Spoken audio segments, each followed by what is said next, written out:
Гадаад улс дахь харилцагч нар ер нь бол яг мэдээж эрхэмлдэг өнөөдөр ер нь бол одоо доктортой үйлдвэрлэл гэдэг гэх мэтчлэн одоо ер нь бол аль болох эко химийн үйлдвэрлэл ороогүй энэ хүү бүтээгдэхүүний гэдгээр нь манай эрдэнэ твсийг зорж ирдэг. Энэ бол яг Монгол хоньны ноос юм байна.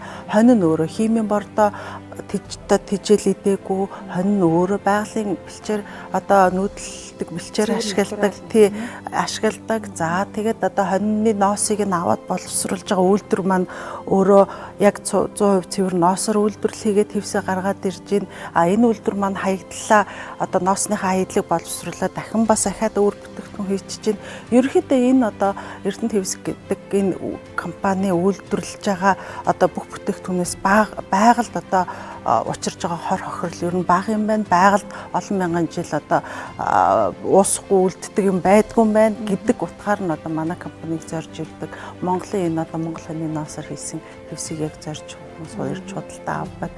Химийн бодог ороогүй энэ бүтээгдэхүүнээр 100% гардаг. За энэ бүтээгдэхүүн ямар онцлогтой вэ гэхээр Монгол хоньны ноосыг бид анх Английн ялгахдаа за ер нь бол нэг 20 гаруй төрлөөр Английн ялгаж байгаа. Тэрнээсээ бид нар энэ хүү стандарт 5 өнгийг сонгоод энэ бол 5 өнгийн утсаар багсан хэвс.